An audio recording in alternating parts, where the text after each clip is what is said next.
Welcome to the program. I'm Jared Reid. Gaza has started vaccinating children against polio a day before a massive vaccine campaign is expected to begin. This comes after Gaza recorded its first case of polio in over 2 decades.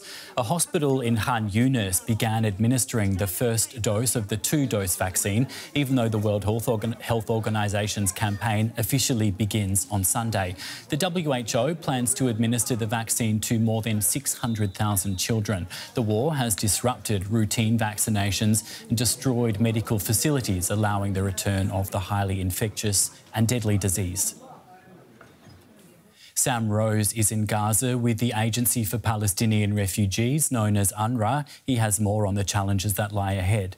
It's certainly going to be extremely challenging. We, as a system, as a humanitarian system, and I think it's probably fair to say as a health system, have never faced anything quite like this. I should say that UNRWA is a big player in this. We estimate that we'll be administering around half of all those vaccines, so reaching over 300,000 people. But it really is a joint effort led globally by the World Health Organization, UNICEF also heavily involved, UNRWA, my organization, involved in administering a lot of the vaccines, and the Ministry of Health as well, the local Ministry of Health. And without all those different entities working together, it wouldn't have been possible to get as close as we are to the start now. And we're really just hoping that we will get over the finish line with these vaccines over the next couple of weeks in what you've already said will be a very complex, a very fraught effort, similar to everything that we've had to do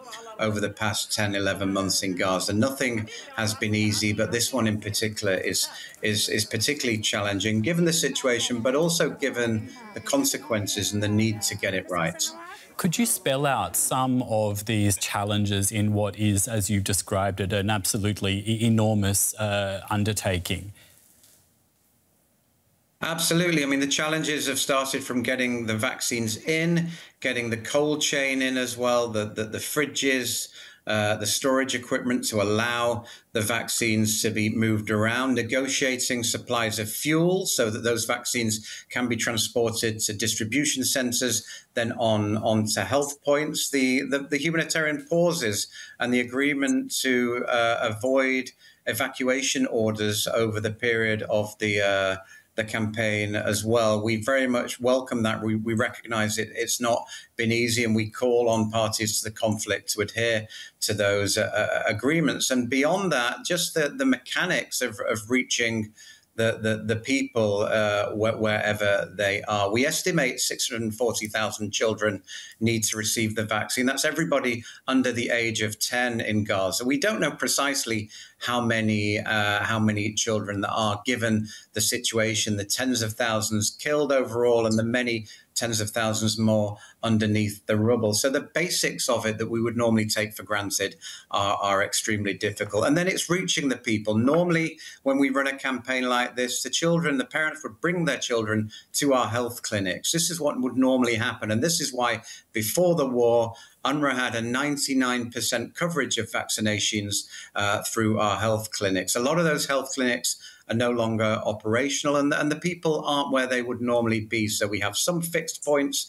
We've set up some health points in shelters where many hundreds of thousands are sheltering.